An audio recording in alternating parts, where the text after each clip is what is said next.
স্বৈরাচার শেখ হাসিনার বক্তব্যকে ঘিরে হঠাৎই উত্তেজনা তৈরি হয়েছে দেশব্যাপী। আমরা যেমনটি দেখেছি, গত কয়েকদিনে ধানমন্ডি ৩২ নম্বর বাড়ি সহ দেশের বেশ কয়েকটি জায়গায় আওয়ামী লীগ নেতাকর্মীদের বাড়িঘর ভাঙচুর করা হয়েছে। শুক্রবার সাবেক মন্ত্রী মোজাম্মেল হকের বাড়ি ভাঙচুরের ঘটনাকে কেন্দ্র করে হামলার শিকার হয়েছে বৈষম্য বিরোধী ছাত্র আন্দোলনের বেশ কয়েকজন। উদ্ভূত পরিস্থিতিতে সারা দেশে যৌথ অভিযান অপারেশন ডেভিল হান্ট শুরু হবে আজ। দর্শক, এই অভিযান কি আইন শৃঙ্খলা পরিস্থিতি স্বাভাবিক করতে কার্যত ভূমিকা রাখতে পারবে? এসবই আজকের আলোচনায় আনতে চাই আমি ফার্নেস জুই। সবাইকে আমন্ত্রণ জানিয়ে শুরু করছি দেশ টেলিভিশনের নিয়মিত আয়োজন দেশ সাম্প্রতিক। নিবেদন করছে RIL angle channel and square বার। আজকের আলোচনা আমার সঙ্গে স্টুডিওতে আছেন দুজন সম্মানিত অতিথি। চলুন এই পর্যায়ে পরিচিত হই। আছেন মাসুদ কামাল, সিনিয়র সাংবাদিক ও কলামিস্ট। সেই সঙ্গে আরও আছেন ডক্টর আব্দুল্লাল মামুন, সমাজ রাজনীতি বিশ্লেষক ও শিক্ষক, ঢাকা বিশ্ববিদ্যালয়। আইন শৃঙ্খলার কিছু কিছু ঘটনা আপনার মধ্যে এক ধরনের অস্বস্তি তৈরি করেছে, যতটুকু আমি বুঝি। সে অস্বস্তি যারা যে সমস্ত ঘটনার প্রেক্ষিতে তৈরি হয়েছে, সেগুলো কি খুব অজ্ঞাত কোনো ঘটনা?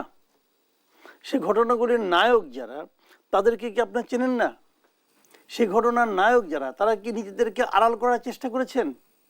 তারা কি ফেসবুকে সরাসরি স্ট্যাটাস দেননি যে তোমরা আসো, আজকে আমরা বুলডোজার নিয়ে যাব, ওইটা ভাঙবো, ওইটা করব? দেয়নি। ঘটনা তো এগুলো ছাড়া এই সারা দেশে অনেকগুলো বাড়িঘর ভাঙা হয়েছে। এই বাড়িঘরের মালিককে কি সমাচার, সেগুলো একটা ইস্যু বটেই। সেগুলো অনেক কিছুর প্রতীক হতে পারে, সেগুলো আপনার দুর্নীতির প্রতীক হতে পারে, সেগুলো অত্যাচারের প্রতীক হতে পারে, সবই হতে পারে, আমার কোনো আপত্তি নাই। সেগুলি মানুষের ঘৃণার একটা লক্ষ্যবস্তু হতে পারে, তাতেও আমার কোনো আপত্তি নাই। কিন্তু বিচার করার এখতিয়ার কি তাদের আছে যারা করেছে? যখন একটা ঘটনা এরকম ঘটে, যেমন ধরেন একজন পকেটমার ধরা পড়লো, তাকে লোকজনে গণপিটুনি দিয়ে মেরে ফেললো, এখানে আইন শৃঙ্খলা অবনতির জন্য দায়ী কে? যারা মারলো তারা। সেখানে একজন মসজিদের ইমামও থাকতে পারেন, কিন্তু তবুও উনি এই ঘটনার জন্য দায়ী। এখন এই ডেভিল হান্ট কি এই লোকগুলিকে ধরবে? ডেভিল কারা? আপনাদের ডেভিলকে ধরবেন? তো ডেভিলটা কে? বর্তমানে এই পরিস্থিতিতে আমি যদি আইন শৃঙ্খলা রক্ষাকারীর বাহিনীর নির্লিপ্ততার কথা বলে তাদেরকে দায়ী করি, তোমরা নড়ছো না কেন, তোমরা ধরছো না কেন, তোমরা মারছো না কেন, যদি বলি আমরা, তোমরা কাদেরকে ধরতে বলবো, কাদেরকে মারতে বলবো? কাদেরকে? তারা কারা? এই লোকগুলিকে অচেনা কেউ? আমরা চিনছি না? হাদি নামে একটা ভদ্রলোক, সে ঢাকার মেসি স্টুডেন্ট কিনা যায় না, সে তো ফেসবুকে স্ট্যাটাস দিয়ে ছবি দিয়ে বলছে, সে তো ইউটিউবে ভিডিও করেছে তোমরা আসো কালকে। তাকে ধরা হবে? তাকে ধরা সম্ভব? সম্ভব তো না রে ভাই। তাহলে আপনি আইন শৃঙ্খলা রক্ষার নামে আসলে কাকে ধরবেন? এ ধরনের ঘটনা কিন্তু আমরা আগেও দেখেছি, বিভিন্ন সরকার আমলে দেখেছি। কেবল আওয়ামী লীগ আমলে না, তার আগে যে বিএনপি আমল ছিল তারাও করেছে। তারাও কিন্তু আপনার ওই যে একটা করছিল, ক্লিন হার্ট অপারেশন করছিল বোধ হয়, তো অনেকের হার্ট ক্লিন করে ফেলাইছে। তো এগুলো তো হচ্ছে না ভাই সোসাইটিতে। আমরা ওরকম আরেকটা করছি, ডেভিল হান্ট করবে, দেখি কাদেরকে হান্ট করে, ধরে নিয়ে আসবে, বলবে সে যুবলীগ করেছে। ঘোষিত কর্মসূচি ছিল, সরকারের পদক্ষেপ নিয়ে কিন্তু অনেকেই প্রশ্ন তুলছে যে গত কয়েকদিনে ভাঙচুরের ঘটনায় সরকারের ভূমিকা এবং আইন শৃঙ্খলা বাহিনীর নির্লিপ্ততা নিয়ে প্রশ্ন উঠছে। আপনি কিভাবে দেখছেন? আমি এটা খারাপভাবে দেখছি। কারণ খারাপভাবে দেখছি এই কারণে যে আইন শৃঙ্খলার বাহিনীর দায়িত্বটা কি? যেখানে ভাঙছে প্রত্যেকের জায়গায় পুলিশ ছিল, পুলিশের একটা এখতিয়ার ছিল। ওখানে ওই এলাকায় একটা থানা আছে না? ওই থানা কি করতেছে? আজকে দেখলাম যে গাজীপুরে যে বৈষম্যবিরোধী ছাত্র আন্দোলনে কয়েকজন লোক মার খেয়েছে, এই অপরাধে এটা থামাতে পারলো না কেন? গাজীপুর থানার পুলিশকে বদলি করা হয়েছে। তাহলে আর এই যে জায়গাগুলো আগুন ধরানো হলো, যে জায়গাগুলো ভাঙা হলো, সেখানে জানমালের ক্ষতি হয়নি? হয়েছে। সেখানে পুলিশদেরকে বদলি করা হয়েছে। তো ওই সমস্ত পুলিশ কর্মকর্তাকে গিয়ে ডেভিল হিসেবে চিহ্নিত করে হান্ট করা হবে? হবেটা কি? এটা হলো মানুষকে ভয় দেখানো। ভাই, আমি বয়স একদম তো কম হয় নাই, সেই বঙ্গবন্ধু শেখ মুজিবুর আমল থেকে দেখে আসতেছি। উনিও লাল ঘোড়া দাবড়াইছেন, অনেক কিছু করছেন। এই যত ঘোড়া দাবড়ানি আছে না, তার এন্ড রেজাল্ট কিন্তু খুব প্যাথেটিক হয়, খুব প্যাথেটিক এন্ড রেজাল্ট হয়। ওই প্যাথেটিক রেজাল্ট দেখার জন্য অপেক্ষা করেন। ধন্যবাদ জানাচ্ছি জনাব মাসুদ কামাল। দর্শক, জানিয়ে রাখতে চাই আরো একজন অতিথি মধ্যে আমাদের সঙ্গে যুক্ত হয়েছেন জুনায়েদ সাকিব, প্রধান সমন্বয়কারী গণসংহতি আন্দোলন। আপনাকেও স্বাগত জানাচ্ছি।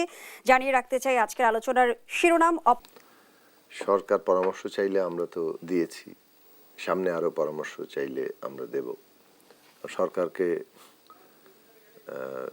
এই সরকার যাতে সফল হয় সেটার জন্য আমাদের দিক থেকে আমাদের সর্বাত্মক সহযোগিতা থাকবে।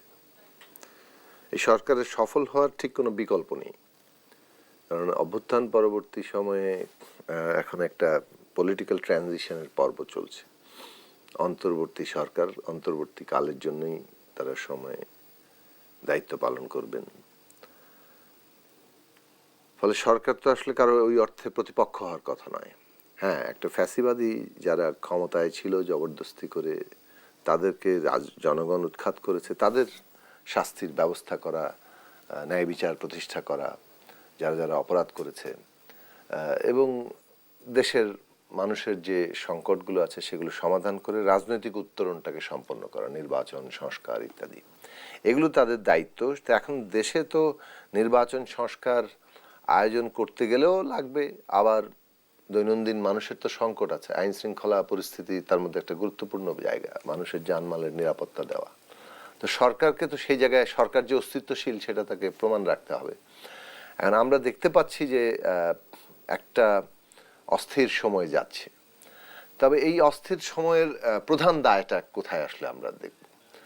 প্রধান ফ্যাক্টরটা কিন্তু এখনো পর্যন্ত ফ্যাসিস্ট ব্যবস্থা এবং ফ্যাসিস্ট সরকার, কারণ তারা ব্যবস্থাটা টিকে আছে, সরকার পালিয়ে গেলেও অপারেট করছে নানাভাবে, এবং তারা উস্কানি দিচ্ছে, তারা নানা ধরনের একটা পরিস্থিতিকে উত্তেজনা সৃষ্টি করার একটা অব্যাহত চেষ্টা করে যাচ্ছে।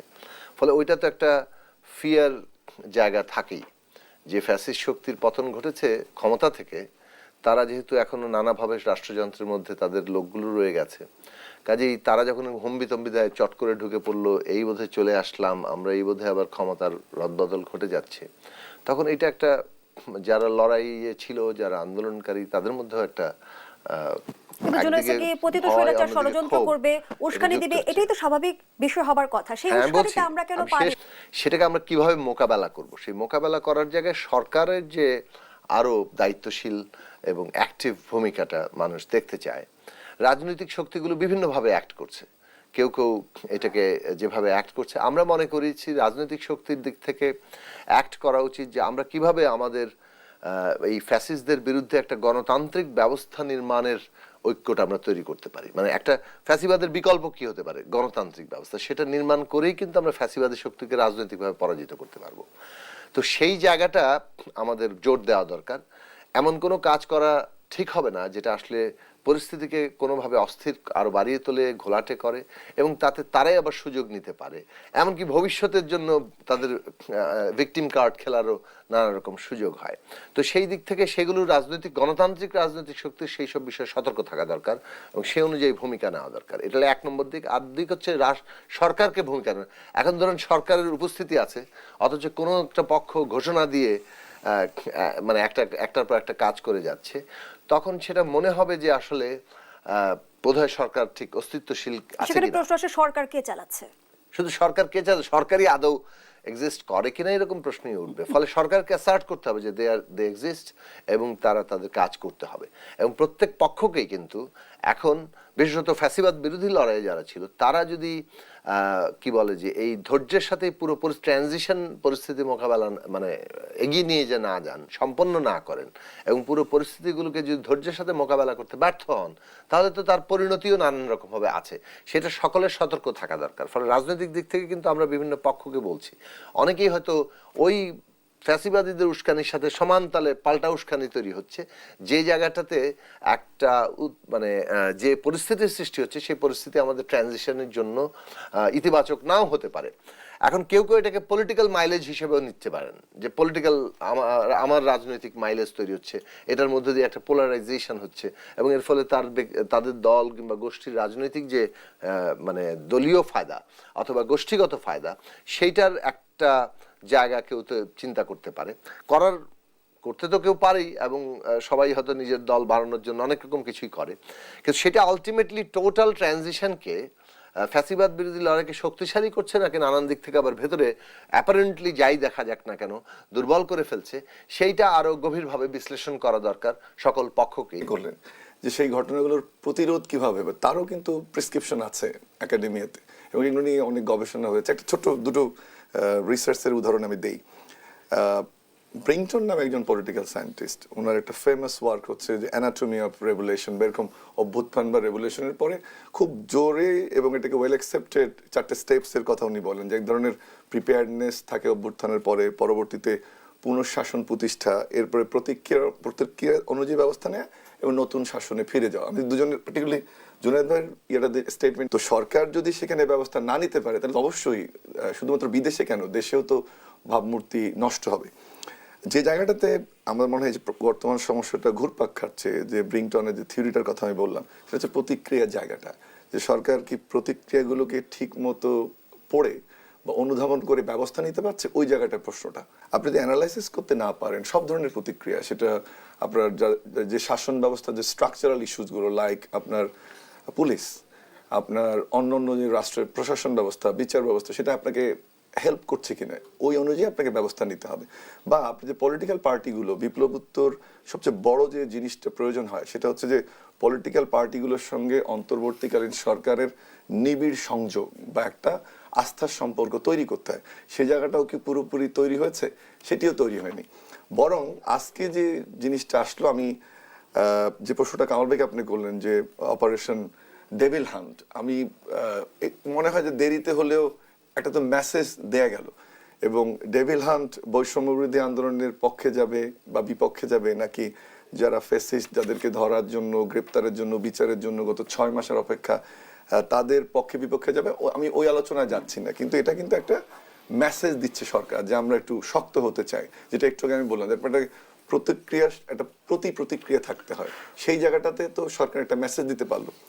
দ্বিতীয় যে জায়গাটা আমি একটু বলতে চাই সেটা হচ্ছে যে আপনার একটা সোসাইটির একটা স্ট্রাকচারাল ফাংশনালিজম থাকে, যে আপনাকে সোসাইটিকে ফাংশন করতে দিতে হবে।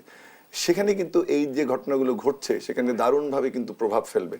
এবং আজকে হয়তো বা একটা নির্বাচনের দিকে আমরা যাব, কিন্তু যে সামাজিক অস্থিতিশীলতা এখন তৈরি হবে এবং যে জিনিসগুলো আমরা দেখছি, যদি ডেভিল হান্ট সাকসেসফুল না হয়, এবং যেটা বললো কামাল ভাই যে কাকে আমরা জবাবদিহিতার মধ্যে আনবো, কাকে আনবো না, সেই জিনিসগুলো যদি সঠিকভাবে করতে না পারে তাহলে কিন্তু এটা গভর্নমেন্টের জন্য এটা রাইট মেসেজ দেবে না। অবশ্যই যারা ফ্যাসিজমের সাথে যুক্ত ছিল তাদের বিচার হতে হবে, কঠোর শাস্তি দিতে হবে, কিন্তু সেটা প্রক্রিয়ার মাধ্যমে। মব জাস্টিস, হ্যাঁ, এমন যদি স্ফুলিঙ্গ তৈরি করে কোনো ঘটনা সবার ইন্টারেস্টের জন্য, এটা হতে পারে। কিন্তু গত কয়েকদিনে যেটা ঘটেছে, কেউ দায়িত্ব নিচ্ছে, কেউ নিচ্ছে না, কেউ ঘোষণা দিচ্ছে, কে যাচ্ছে। ফর এক্সাম্পল, গতকাল রাতে গাজীপুরে যে ঘটনাটা ঘটেছে, আজকেও যে গুলির ঘটনা ঘটেছে, আলটিমেটলি তো দায়িত্ব সরকারের উপর বার্তায়, তাহলে তো একটা ইন্টেলিজেন্স সিস্টেম কাজ করতে হবে, তাহলে সরকারকে তার বিরুদ্ধে ব্যবস্থা নিতে হবে। ধরে নিলাম যে মব জাস্টিস ক্রিয়েটের মাধ্যমে ওই আওয়ামী লীগ যারা করেছে তাদের বাড়িঘর আপনি ভাঙচুর করছেন।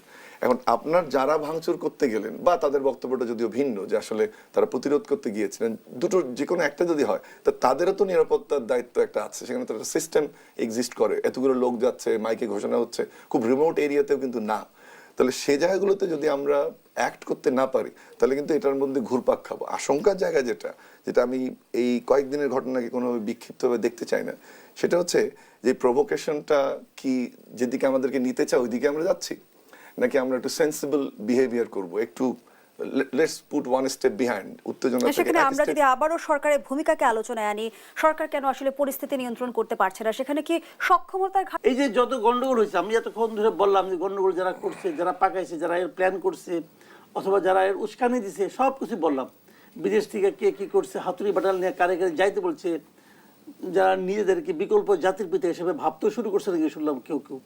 তো এটা ওদেরকে অনেক সমালোচনা করলাম, কিন্তু তারপরেও আমি বলবো, যদি হাসিনা ওই বক্তব্য যদি না দিত, অথবা বক্তব্য দেওয়ার ঘোষণা আগে ঘোষণা না করতো, তাহলে হয়তো এর অনেক কিছু হতো না।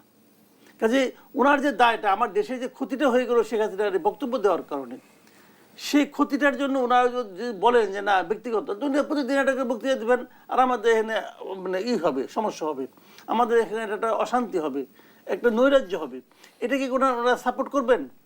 তো ব্যক্তিগত হলে তো ওরা আবার দিতে পারবেন। যদি এটা যদি ওরা ব্যক্তিগত কাজ হয়, তার মানে কি ওনারা আবার দেওয়ার একটা সুযোগ আছে বক্তৃতা। তো এই ভদ্রমহিলা তো আমাদের দেশকে ভালোবাসেন না, এই ভদ্রমহিলা তো দেশকে মানে অপছন্দ করেন। অপছন্দ না করলে দেশের এত বড় ক্ষতি উনি করতে পারতেন? উনি দেশকে লুটপাট করেন নাই, ওনার লোকজনকে দেয়া করার নাই, করেছেন তো। এই যে এসালাম এত টাকা এখান থেকে নিয়ে গেছে, সামিট গ্রুপের আজিজ খান এত টাকা নিয়ে গেছে, তো এগুলি উনি জানতেন না? সব জানতেন। সালমান আমার এত টাকা পাচার করছে উনি জানতেন না? উনি সব জানতেন। তো জেনে জেনে করতে দিয়েছেন, এটাই তো দেশের বড় একটা ক্ষতি উনি করছেন। আর মানুষের ভোটাধিকার নিয়ে নিছেন, আমরা ভোট দিতে পারিনি বছরের পর বছর। তো এই এত বড় অন্যায় যদি করেছেন, তার একটা সাজার ব্যবস্থা হওয়া উচিত আমি মনে করি।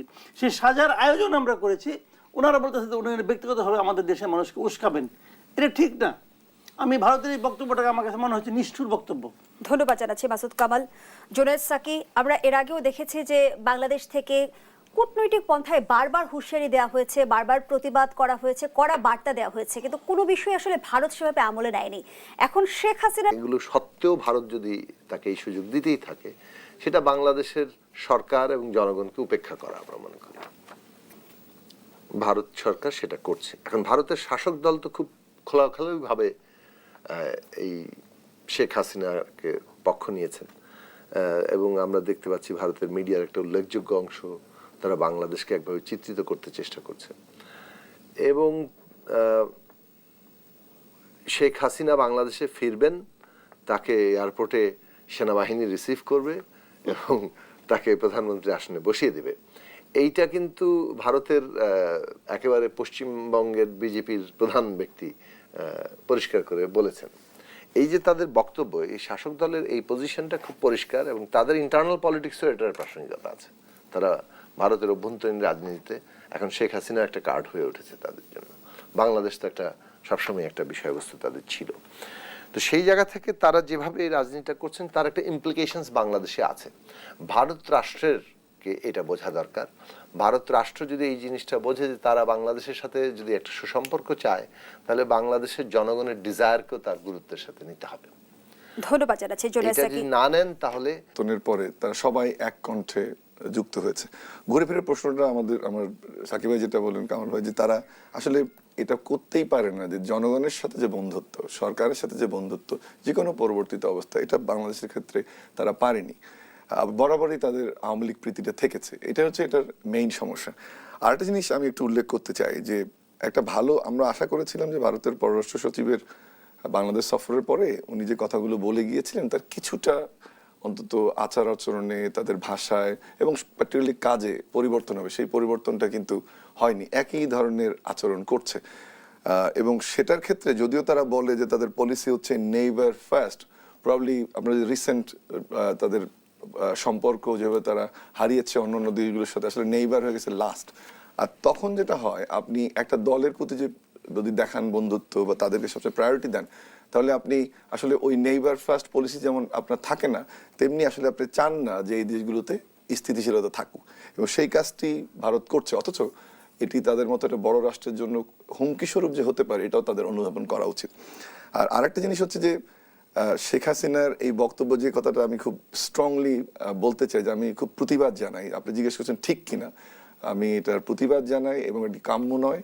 এবং এ ধরনের ঘটনা ঘটলে আমাদের একটু কেয়ারফুল থাকতে হবে যে একটা করে ঘটনা ঘটিয়ে ভারতও এমন ষড়যন্ত্রে লিপ্ত হচ্ছে কিনা যে আমাদের দেশকে অস্থিতিশীল করে রাখা, সেটি কিন্তু হতে দেয়া যাবে না। বারবার একটা বক্তব্য দিবে তার ছেলে ইলেকশন করবে এবং তার ছেলে এলাকার জন্য কি কি কাজকর্ম করছে, এটাও উনি বেশ সবিস্তারে বর্ণনা করতেছে।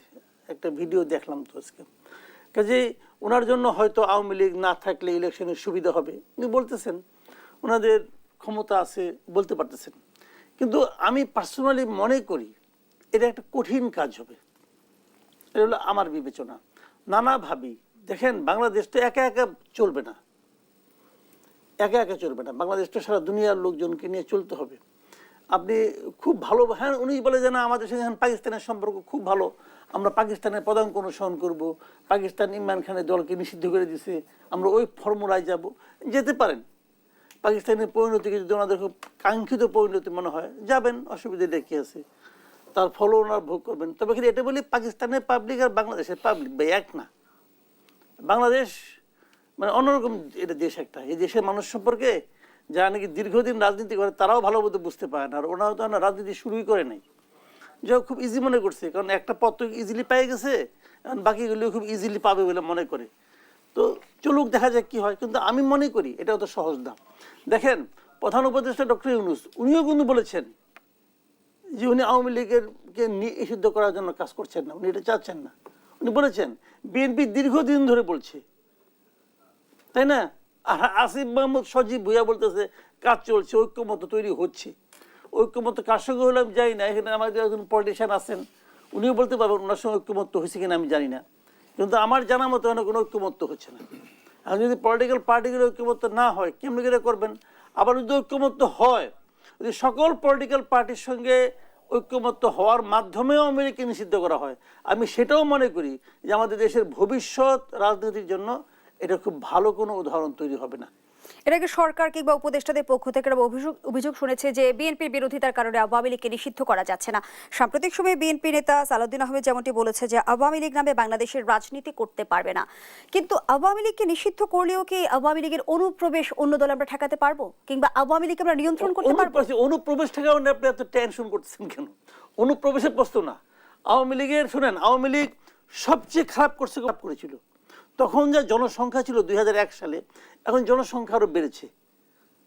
ধরলাম বেড়ে এটা বাড়তো কিছু, ধরলাম সব বাদ দেন, আওয়ামী লীগের দুঃশাসনের কারণে, আওয়ামী লীগের 15 বছরের খারাপ করার কারণে ধরলাম এর 50% লোক কমে গেছে, 50% পালাই দিলাম ভাই। তারপরেও 1 কোটির উপরে লোক থাকে। তো এই 1 কোটি লোক আওয়ামী লীগকে পছন্দ করে, ভালোবাসে। এই 1 কোটি লোকের মধ্যে হয়তো 99 লাখ লোক হয়তো শেখ হাসিনাকে অপছন্দ করে, কিন্তু তারা আওয়ামী লীগকে পছন্দ করে। তো শেখ হাসিনাকে আপনি নিষিদ্ধ করতে পারেন, শেখ হাসিনাকে আপনি 20 বার ফাঁসি দেন না ভাই, আমার কোনো সমস্যা নাই। শেখ হাসিনা অপরাধ করলে সেটা শাস্তি হবে। আওয়ামী লীগের প্রত্যেকটা মন্ত্রীর অপরাধ আছে, সবাইকে ধরে একটা শাস্তি দেন, আমার কোনো আপত্তি নাই। জেলা কমিটির প্রত্যেকের লোকের শাস্তির মুখে আনেন, উপজেলা কমিটির মধ্যে নিয়ে আসেন, তাও আমার কোনো আপত্তি নাই। কিন্তু তারপরেও 1 কোটির চেয়ে বেশি লোক এই দেশে আওয়ামী লীগকে পছন্দ করে, ভালোবাসে, তারা নৌকা মার্কায় ভোট দিতে চায়। ওই 1 কোটি লোক, 1 কোটি সংখ্যাটাকে ইগনোর করেন না। যারা ইগনোর করবে তারা হয় 1 কোটি কি জিনিস এটা বুঝে না, অথবা তারা রাজনীতি বুঝে না। 1 কোটি লোক এনে কি বঙ্গোপসাগরে ফালাই দেবেন? এত সহজ না। জামাত আওয়ামী লীগের তুলনায় একটা ক্ষুদ্র দল। আওয়ামী লীগ 15 বছর সমস্ত কিছু নিয়ে ছিল, তার প্রশাসন, আর্মি, পুলিশ সব তার কাছে ছিল। জামাতকে নিষিদ্ধ করতে করতে 15 বছর লাগছে, তাও শেষ করতে পারে নাই। যখন শেষ দিন করছে 2 দিন এনজয় করতে পারে নাই। জামাত নিষিদ্ধ হয়েছে? বিএনপিকে কোনায় ঠেলতে ঠেলতে কোনায় নিয়ে গেছে, বিএনপি নিষিদ্ধ হয়েছে? বাদ দেন। 2009 সালে এসে তারা প্রথম নিষিদ্ধ করলো হিজবুত তাহরিরকে। হিজবুত তাহরির নিষিদ্ধ হয়েছে? নাই হিজবুত তাহরির। ওই যেদিন ওই 32 নম্বর বাড়ি ভাঙলো, ওর মাথার উপরে 1 লোক দেখলাম হিজবুত তাহরিরের ফ্ল্যাগ দিয়ে আড়ে আসছিল। হিজবুত তাহরির নিষিদ্ধ হয়েছে? নিষিদ্ধ করা যায় না। ধন্যবাদ জানাচ্ছি মাসুদ কামাল। জোনায়েদ সাকি, এই প্রশ্নটি আপনার কাছে নিয়ে আসতে চাই। তরুণ উপদেষ্টা আসিফ মাহমুদ সজীব ভুঁইয়ার যে সরকার একটা উদ্যোগ নিচ্ছে নিশ্চিত করার, তো উদ্যোগটা কি কি পদ্ধতিতে সেই পুরো প্রসেসটা হবে সেটা তো আমাদের সাথে আলোচনা করলে, জানলে আমরা তখন অবস্থান নিতে পারবো। আমরা এই পর্যন্ত যে জায়গাটাতে দাঁড়িয়ে আছি সেটা হচ্ছে মানুষ একটা ন্যায় বিচার দেখতে চায়, এবং বিশেষভাবে যে আওয়ামী লীগ একটা দল হিসেবে তার নেতৃত্ব যেভাবে একটা জনগণের উপর নির্বিচার হত্যাকাণ্ড চালিয়েছে, 15 বছর ধরে গুম, খুন, লুটপাট, এগুলো তো আছেই। ফলে এই জিনিসটার একটা বিচার দেখতে চায়। এবং সবচেয়ে বড় ব্যাপার হচ্ছে কি জানেন, বিচারটাও আমি বলবো যে যতটা সম্ভব বিচারকে বিশ্বাসযোগ্য হতে হবে, আন্তর্জাতিক মানের হতে হবে। যার যে কাজটা করেছে তার জন্য সেটাই হবে। ঢালাও সবাই হত্যা মামলা, সেটা ঠিক হবে না, কারণ প্রত্যেকেই কিন্তু একই অপরাধী না, তাদের অপরাধেরও বিভিন্ন মাত্রা আছে। ফলে যথাযথ তদন্ত হওয়া উচিত, যথাযথভাবে বিচার। জনগণের তো আসল নিয়ন্তা। জনগণ কোনো দল করলে আপনি নিষিদ্ধ করলে তো সেটা থাকে না। আর জনগণ যখন কোনো দলকে দিক থেকে মুখ ফিরিয়ে নেয় তখনই আপনার আসল বিজয়টা ঘটে। তো সেইটা আমাদের লক্ষ্য না। আমরা কি লক্ষ্য করতে চাচ্ছি যে একটা এমনভাবে আমরা একটা পদক্ষেপ নিলাম যে পদক্ষেপ আসলে আপাতত জিনিসটা কিছু হলো না, কিছুদিন আপনি দাবিয়ে রাখলেন। তো কিছুদিন দাবিয়ে রাখা আর পলিটিক্যালি ব্যাটল করার মধ্যে কিন্তু বড় জায়গা আছে। আমরা মূল ব্যাটল করতে চাই ফ্যাসিবাদকে, ফ্যাসিবাদী ব্যবস্থাকে, এবং ফ্যাসিবাদ হয়ে ওঠার নানান রকম তৎপরতাকে। সেই জায়গাগুলোতে আমাদেরকে অবশ্যই গণতান্ত্রিক ব্যবস্থার লড়াইয়ে অনেক পদক্ষেপগুলো সেই অনুযায়ী ভাবে নেওয়া উচিত। তো প্রথম বিষয় হচ্ছে ন্যায় বিচার, এবং দল হিসেবে আওয়ামী লীগের দায় কতটুকু, এবং সেইটা বিচারিক প্রক্রিয়ার মধ্যে দিয়ে আমাদের সম্পন্ন করা দরকার। এবং তারপরে জনগণই ঠিক করবে, এবং তখন প্রশ্ন আসবে তাদের নির্বাচন করার অধিকার কি, দল করার অধিকার কি, কিংবা কিভাবে দল যেহেতু করবে, নির্বাচন নিয়ে সেই আলোচনা প্রশ্নটা। হচ্ছে, ত্রয়োদশ নির্বাচনে আওয়ামী লীগ অংশগ্রহণ করতে পারবে কি পারবে না, সেই বিষয়টার আসলে মীমাংসা হওয়া নির্বাচনের আগে কতটা জরুরি বলে মনে করেন ডক্টর আব্দুল? ইজি ছিল, এরা একটা অনেক রিস্ক নিয়েছে, আন্দোলনটা লিড করেছে। সো যে জায়গাটা তারা আজকে গেছে সেটা প্রসেসটা ইজি ছিল বলে আমি মনে করি না, কিন্তু ওখানে যাওয়ার পরে যে ম্যাচুরিটি, তাদের পারফরমেন্স, সেগুলো নিয়ে ডিবেট হতে পারে, সেই প্রক্রিয়াটা ভিন্ন। আসি আমি আওয়ামী লীগের এই ইস্যুটা নির্ধারিত হওয়ার ক্ষেত্রে। দেখুন, আমরা নর্মালি এই ধরনের অভ্যুত্থানের পরে 4টা জিনিস খুব গুরুত্বপূর্ণ হয়, এবং তারপরে তখন আপনি একটা শক্তি সঞ্চার করে এ ধরনের মেজর ডিসিশন নিতে পারেন। পার্টি নিষিদ্ধ, এটা আপনি গ্রিসে বলেন, ইউক্রেনে বলেন, ওয়েস্টার্ন ইউরোপে বলেন, সবখানে এটা হয়েছে। কিন্তু তার আগে 4টি জিনিস প্রয়োজন হয়, যে আপনি ওটা করতে পারার মতো শক্তি আছে কিনা। এক নম্বর হচ্ছে যে শক্তিশালী প্রতিষ্ঠান, এই অভ্যুত্থানের পরপরই সেটি মনে হয় আমরা দেখছি যে হয়নি, এবং সেখানে সরকারকে একদম দোষ দিলে হবে না। সেখানে কিন্তু ওখানে তো সরকারের ফ্যাসিজমের যারা তারাও আছে, আবার বিএনপিরও কিছু প্রতিনিধি আছে, আবার কেউ কেউ অটো প্রমোশন অ্যাসিস্ট্যান্ট সেক্রেটারি থেকে সেক্রেটারি হয়ে গেছে, তার দক্ষতারও বিষয় আছে। আবার পুলিশেও একই থিওরি অ্যাপ্লাই করা যায়। আবার যে সামরিক প্রশাসন বলি, সরকার কেন জানি ওই যে জায়গাটা এক্সপেকটেশন ছিল, এখন ডেভিল হান্টে কি হবে সেটা দেখতে হবে, বাট সে জায়গাটাও তৈরি হয়নি।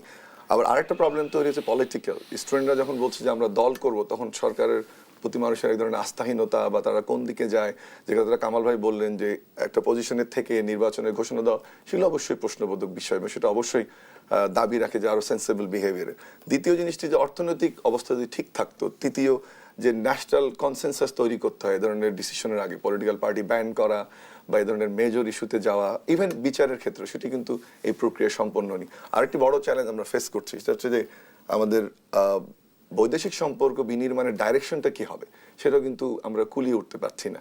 সেই সমস্যাগুলো যখন আছে, তার মধ্যে যদি আপনি কনসেনসাস তৈরি করার চেষ্টা করেন যে পার্টি নিষিদ্ধ করার, এই প্রক্রিয়াটা আমি মনে করি যে সমস্যা বাড়াবে। তবে একটা জিনিস আমি জানাই, উনি বুঝতে পেরেছেন যে সেই আগের অবস্থায় নাই, তাই না?